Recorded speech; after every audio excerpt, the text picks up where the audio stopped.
Hallelujah, praise the Lord. खुदावंद यीशु मसीह के जिंदा और बाबरकत नाम में आप सबकी सलामती हो। मेरा नाम मैरी जवेद है और मेरे साथ है मिस हिरा इकबाल। जितने भी व्यूअर्स हमें ऑनलाइन वॉच करें, खुदा की बरकत आप पे और आपके घराने पर हो। और हम तमाम वॉचर्स को जॉय टीवी के program let's journey to Bible में वेलकम कहते हैं। उम्मीद है कि आप सब खैरियत से होंगे। सबसे पहले तो हम शुक्रगुजार हैं खुदावंद के, जिन्होंने हमें ये मौका अता किया कि हम उनकी खिदमत कर सकें। और इसके साथ साथ शुक्रगुजार है सीनियर पास्टर अहमद सदीक के, जिन्होंने जॉयल टीवी पर इस प्रोग्राम को ऑन एयर करने में हमारी मदद की है। तो व्यूअर्स, चलते हैं प्रोग्राम के आगाज की तरफ और शो का आगाज हम दुआ से करेंगे और ये दुआ हम मिस हिरा के साथ मिलकर करेंगे। आए हम अपने सरों को खुदावंद के हजूर झुकाएं और अपनी आंखों को बंद करें। खुदा बाप, खुदा बेटे, खुदा रूह कुदस, ऐ बाप, हम तेरी शुक्रगुजारी करते हैं इस वक्त और इस घड़ी के लिए, इस दिन के लिए जो तूने हमारी जिंदगी में बख्श दिया। ऐ बाप, प्रोग्राम के शुरू से लेकर आखिर तक तुम्हारी हिफाजत और निगरानी करना। ऐ बाप, जो भी हम बच्चों के दिलों में वर्ड्स और स्टोरी के जरिए से बोना चाहते हैं, वो उनकी दिल की जमीन पर जड़ पकड़े और वो 100 गुना फैला सके। ऐ बाप, आज का प्रोग्राम बहुत सी जिंदगियों के लिए बाइस बरकत हो। सभी कुछ मांग लेते हैं तेरे प्यारे बेटे यीशु मसीह के नाम से, आमीन।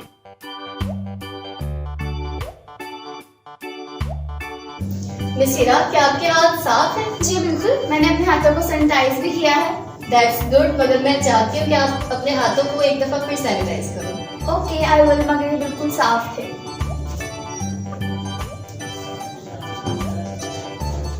तो देखा बच्चों, आफ्टर सैनिटाइज हमारे हाथ बिल्कुल साफ हो जाते हैं और जरासीम से पाक हो जाते हैं। जिस तरह से आप सब लोग जानते हैं कि कोरोना वायरस जैसी वबा हमारे मुल्क में फैली हुई है, इसीलिए जरूरी है कि हम सब दिन में ज्यादा से ज्यादा अपने हाथों को सैनिटाइज करें, उन्हें साफ रखें और इसके साथ साथ फेस मास्क का इस्तेमाल करें। ये तो हो गई हाथों को सैनिटाइज करने की बात, मगर क्या आप सब लोग जानते हैं कि इसके साथ साथ हम अपने दिल को भी सैनिटाइज कर सकते हैं? दिल को सैनिटाइज कैसे कर सकते हैं? It's totally impossible. No, nothing is impossible with God. अगर हम खुदा के हुक्मों पर चलें, हमेशा सच बोलें, हर वो काम करें जो खुदा की नजर में ठीक है, और रोज दुआ करें और बाइबल को पढ़ें, तो इस तरह से हम अपने दिल को भी सैनिटाइज कर सकते हैं। बिल्कुल सही। खुदा उनके बेटे और बेटियां कहलाने के लिए पहले हमारे दिलों का साफ होना बहुत जरूरी है। बच्चा, आप जानते हो जब हम खुदावन की नाफरमानी करते हैं तो उससे दूर हो जाते हैं। हर वो बात जो खुदावन की मर्जी के खिलाफ होती है वो नाफरमानी कहलाती है। इसीलिए जरूरी है कि हर बात में खुदा की फरमाबरदारी की जाए। तो शो को आगे बढ़ाते हुए चलते हैं आज की स्टोरी की जानिब और देखते हैं कि खुदावन अपने पाक कलाम से हमें क्या सिखाना चाहते हैं।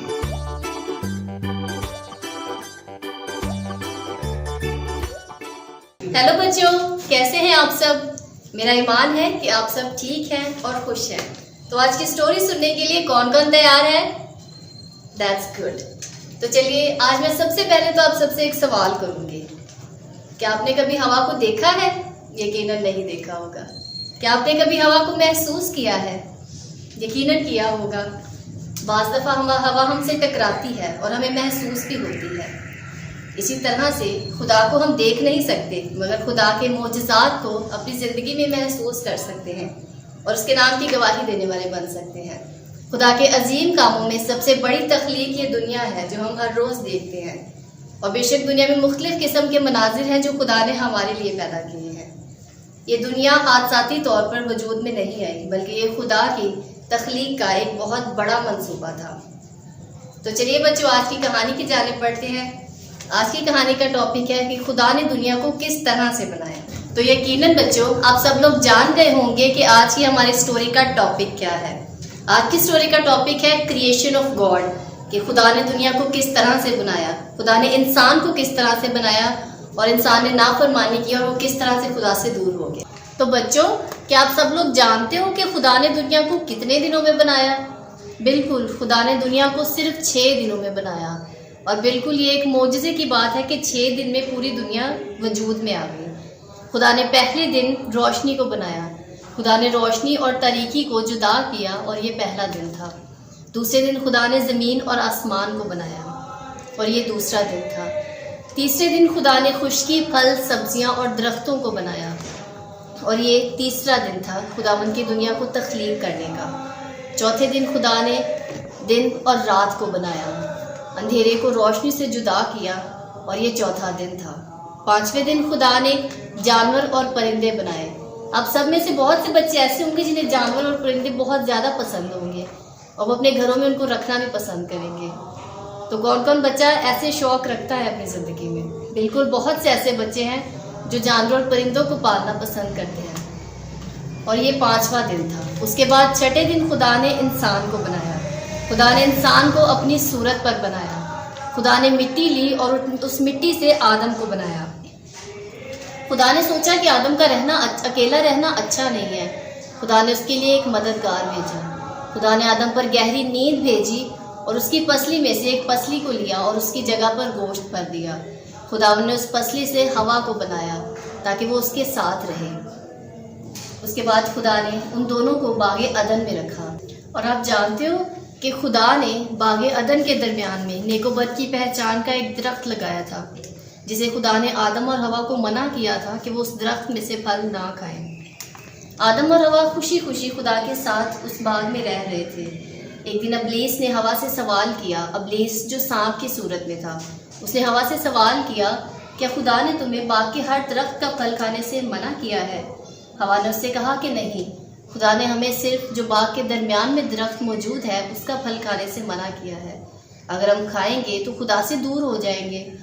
बिल्कुल बच्चों, जब हम खुदा की बातों को नहीं मानते तो खुदा से दूर हो जाते हैं। इसीलिए ज़रूरी है कि हर बात में खुदा की फर्माबरदारी की जाए। उसके बाद इब्लीस ने हवा को जवाब दिया कि नहीं, तुम हरगिज़ नहीं मरोगे, बल्कि तुम्हारी आंखें खुल जाएंगी। हवा ने उस फल को देखा जो खाने में खुशनुमा था। उसने वो फल खाया और अपने शौहर आदम को भी खिलाया। उनकी आंखें खुल गईं और वो नेक और बद की पहचान करने लगे। इस तरह से उन्होंने खुदा की नाफरमानी की। खुदा शाम के वक्त बाग में आए और उन्होंने आदम और हवा को पुकारा, मगर आदम और हवा खुदा के सामने जाने से घबराए क्योंकि उन्होंने खुदा की नाफरमानी की थी। खुदा को इस बात का बहुत ज़्यादा दुख हुआ और उन्होंने उन्हें बागे अदन से निकाल दिया और खुद से दूर कर दिया। खुदा ने उन्हें ज़मीन पर रख दिया। तो बच्चों, इस कहानी से हमें क्या सबक मिलता है? बिल्कुल, हमें इस कहानी से ये सबक मिलता है कि हमें खुदा की फर्माबरदारी करनी चाहिए। हर वो बात करनी चाहिए जो खुदा ने हमें कही है।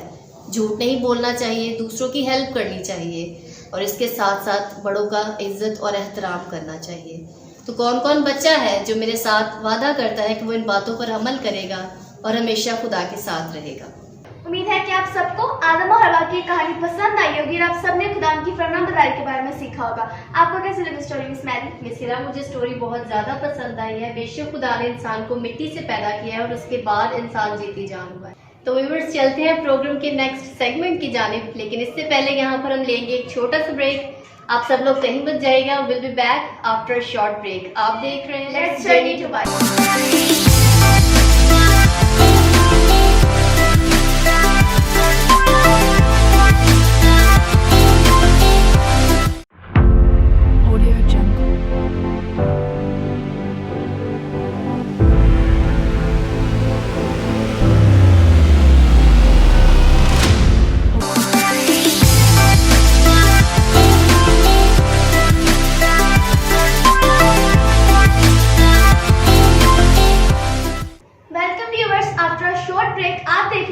Journey to Bible. और जितने नाज़रीन हैं जिन्होंने हमें ब्रेक के बाद ज्वाइन किया, हम उनको भी अपने प्रोग्राम में वेलकम कहते हैं। जी, तो व्यूअर्स, अब हम स्टोरी से रिलेटेड आयत को सीखेंगे और ये आयत हमने सिरा के साथ मिलकर सीखेंगे। और खुदावंद खुदा ने जमीन की मट्टी से इंसान को बनाया और उसके नथनों में जिंदगी का दम फूंका तो इंसान जीती जान हुआ। पैदाइश 2 बाब 7 आयत। मुझे उम्मीद है कि आप सबने खुदा के पाक कलाम से बरकत पाई होगी। आज की आयत को आप ड्रॉ करके अपने फैमिली और फ्रेंड्स के साथ शेयर भी कर सकते हैं, क्योंकि जब हम खुदा के पाक कलाम को सीखकर उसे दूसरों तक पहुंचाते हैं तो दूसरों के लिए बरकत का वसीला बनते हैं। जी, तो व्यूअर्स, अब हम चलते हैं प्रोग्राम के इख्तिताम की जानिब। हम मिलेंगे आप सबसे next week let's journey to Bible की एक और इंटरेस्टिंग और ज़बरदस्त एपिसोड के साथ। जॉय टीवी की तमाम टीम को अपने दुआ में याद रखिएगा। हमारे यूट्यूब चैनल को सब्सक्राइब कीजिएगा और साथ ही साथ बेल आइकन को प्रेस कीजिएगा ताकि प्रोग्राम की आने वाली अपडेट सब तक पहुंचती रहे। इसके साथ साथ हमारे फेसबुक पेज को लाइक कीजिएगा। जॉय टीवी की तमाम टीम को अपनी दुआओं में याद रखिएगा। खुदा आप सबको इस प्रोग्राम के वसीला से बरकत दे। God bless you.